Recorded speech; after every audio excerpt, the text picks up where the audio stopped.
Hey guys, here we have the 2021 Salem FSX 167 RBKX. We'll start up front. Right here you have your tongue jack to crank it up and down, to level it and hook up to your vehicle. Your coupler right here, you just slide that forward once you get it on the ball, and then it'll lock it, and then you put your pin right through this hole and that'll lock the coupler. Right here you have your chains, and then your 7-way, which will run your lights and your brakes. Then this cable right here, you'll hook it next to your chains. You won't hook it to your chains, but what that is a breakaway cable. Basically it's an emergency brake, so if for some reason your trailer came off the ball and the chains failed, that would pull out. Right here, this is the main box for it. There's a little pin that'll pull out. It'll put power to the brakes and lock it up. That way it's not going behind you. It'll just lock up and stay right where it is. Then you got your propane tank. This is a 20-pound propane tank. And all you have to do is just turn this valve on, and then you're all set. Then you have your 12-volt battery right up here. And then on the side, you got stabilizer jacks. There's 4 of them. There's one on each corner. These are only made for stabilizing, so when you get to your campground spot or wherever you're going, level the camper side to side first before unhooking from the trailer. So put blocks under the tires on whatever side needs to be raised up. Once it's level side to side, then you can unhook it from your truck or tow vehicle. Then use the front tongue jack to level it front to back. Once it is 100% level, then you can crank the stabilizer jacks down. You can put blocks under them so you don't have to crank them down so far. And it'll help with the stabilizing, because the more you crank them down, the less shake it'll take out of it. So crank it down till they hit the ground or the blocks. Once they're touching, give it 1/2 to 3/4 of a turn, just to put a little pressure on it so it helps sturdy the camper a little bit. But you definitely don't want to try and lift up the camper with these, because it will bend them. They're only made for stabilizing. All right, then you have your storage compartment up here, and you got a little baggage holder right here. That'll just hold it there. You got a nice pass-through storage. Right here, you have a little foot pad that can go on the bottom of the tongue jack. And there's a hole that pin will go through. That way you don't have to have a block on it, and it won't dig into the ground, or it'll just give it more surface area for it to sit on. All right, shut that. Moving down, this is the exhaust for your furnace. Just make sure nothing's in the way of that, and definitely don't touch it while using the furnace, because that'll get pretty hot.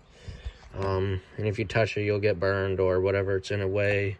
It'll probably burn it or whatever. So just be careful of that. Then you have your water hookups. The first one is your city water fill. So you have a portable water tank. So if you're going to a state park, or if you're going on a long distance travel, you'll have water on board with you. And that's just gravity fed. So you just take this cap off and twist it, stick your hose in there, and then there's a drain for it. Where's the drain? So right there, there's a little threaded part coming out. And the cap for that will be, we usually put it in the water heater. Yeah, so right here, that little cap will just screw on to that fitting right there, and that's the drain for your water heater, so, or for your freshwater tank, I mean. So before you fill your freshwater tank, just put that cap on, and then you're all set to fill it. And there's a monitor panel inside. It'll tell you how full your tanks are, so you can check that while using it, or to fill it. Usually when filling it, I just like to let it fill up all the way. Once it starts spitting back at you, that way you know it's 100% full. Then you have your city water connection. So that's when you go to a campground, or if you're at your house and you're de-winterizing it for the season, or if you're just using it at your house. So that's where you'll hook up your water hose. You'll make sure you have a brass pressure regulator connected to the hose. It doesn't matter which end of the hose, but I would recommend the end that connects to the water source. That way that hose going to the trailer has the proper pressure too. But that just makes sure that you have proper pressure, and that if it's too much pressure going into it, your lines will blow out, so that will reduce it down. And then at campgrounds, sometimes, because there's a lot of people, sometimes you won't have enough pressure, so that just build it up for you, so when you're taking a shower you have pressure to rinse off and stuff. Then you have your power cord right here. This just pulls out, and then you shove it back in when you're done. And you can close that, and this little flap right here opens and closes, so you can have your power cord out and that closed. This is a 30 amp unit, so when you go to campground, ask for the 30 amp hookups. When you're at home, you can plug into an adapter to plug into your house outlet. It's just regular 110 power, but it's a different breaker size. So 30 amp breaker, 30 amp service. The only thing when you're at home plugged into the adapter to your house outlet, which will be a 15 or 20 amp outlet, you just can't run the air conditioner because that requires the full 30 amps. If you try running it plugged in at home without the 30 amp outlet, it will burn up your cord eventually, so just be careful of that. Alright, then you have your water heater. You saw me take the cover off. There's just this little tab right here you twist, and you can pull it too. It's got a little spring on it. This is gas only, and it's electric ignition, so it lights on its own. You don't have to come out here and light a pilot. The switch is inside for that, and it usually takes a couple seconds to light, and then it'll light right up. This right here is your anno rod. Because this is a steel tank, it has this so that the calcium in the water and all the minerals will eat away at this instead of the tank. Let's see if I can get it. So in the center of it, don't know if you can really see it, but in the center there's like a small little circle there. That's the main rod that this material is connected to. Once you can see about 90% of that, once 90% of this is gone, that's when you replace this. Usually 2 or 3 seasons you can get out of one of these. It's also your plug, so you just shove it in there, and you just tighten it down. And it is a 1 1/16 socket. And you just want to snug it up, that way water's not dripping out. All right.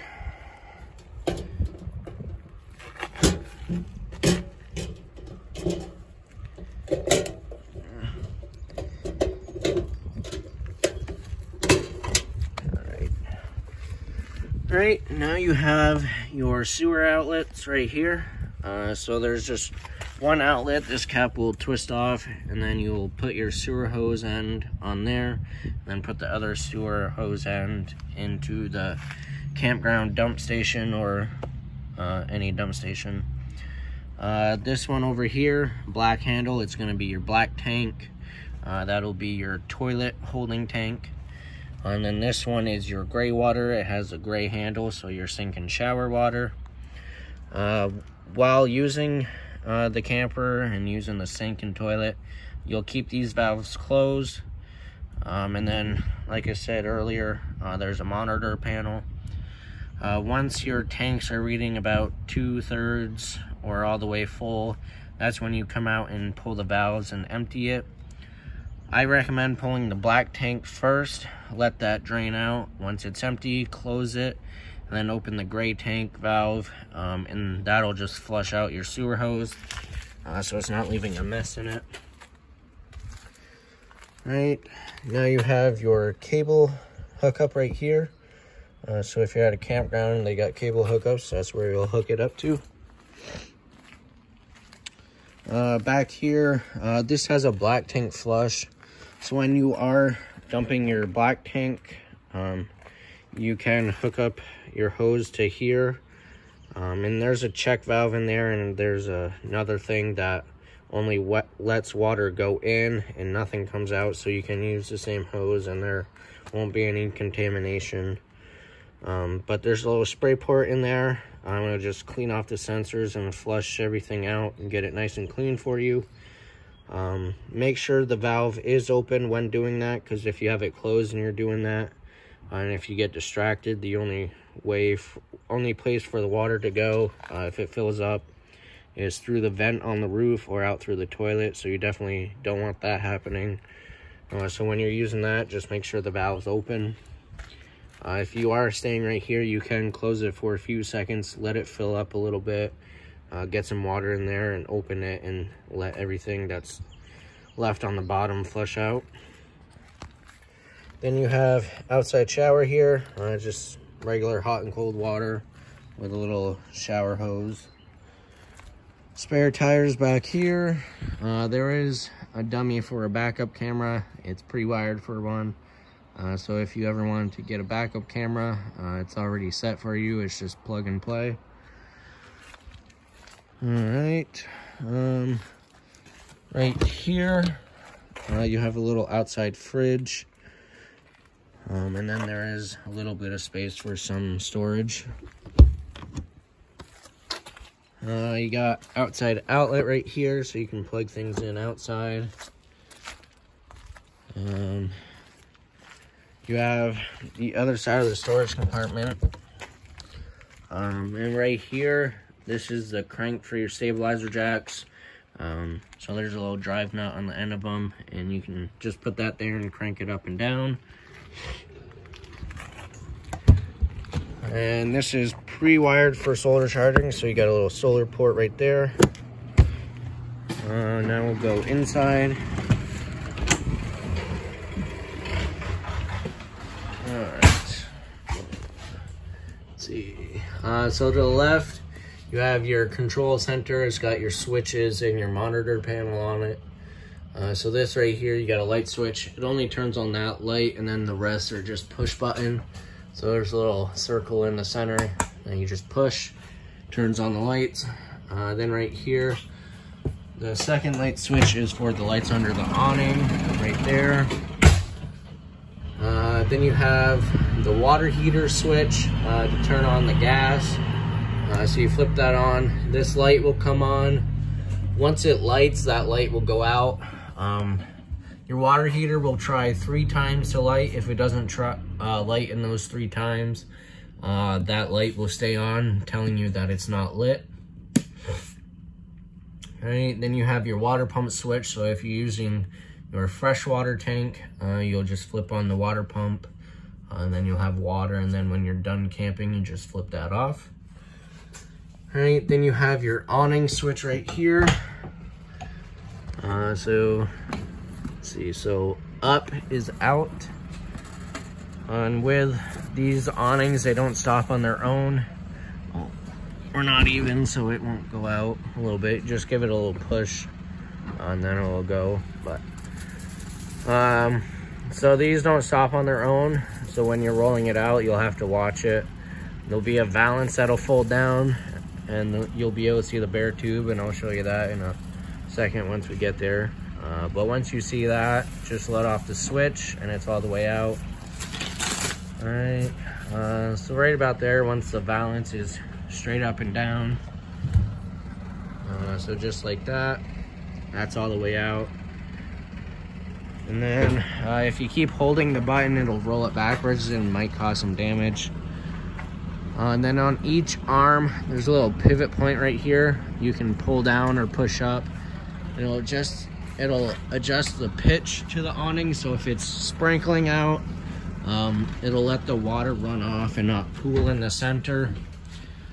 And then if it's really windy or downpouring, just roll it in. Alright, so you got your Murphy bed. There's a little lock right there, and that'll fold down. You got your closet space on each side. Your furnace right here. Dinette table that'll fold down into a bed. I got your little stove top right here. That'll flip up. And then this does have a sparker on it. You have to have this button on, and then you push this button and turn it, and it will light up.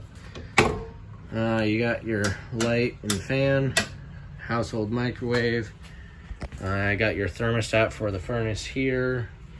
Air conditioner control is there. Your fridge, this runs off 12 volt. And then this right here, if you hold this button for 10 seconds, it does take a little longer, but it says 10 seconds. The lights will come on, and then it'll go to the 3. That means it's on, and then you just press it once and you can adjust the temperature.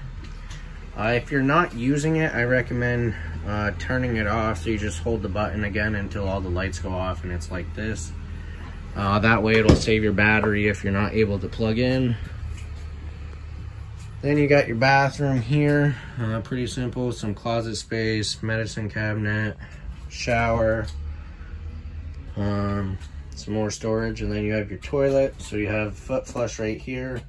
Flush it a little bit, it'll add water, flush it all the way, or push it all the way, and then it'll flush it all. And then you got your little door here. You just pull that strap, and then you can close it. And then you got some storage under the dinette seats. You just take the cushion off, and there's a little board you take off. And then, like I said, all the lights have a little push button you turn on. So that is everything to do with the 2021 Salem FSX.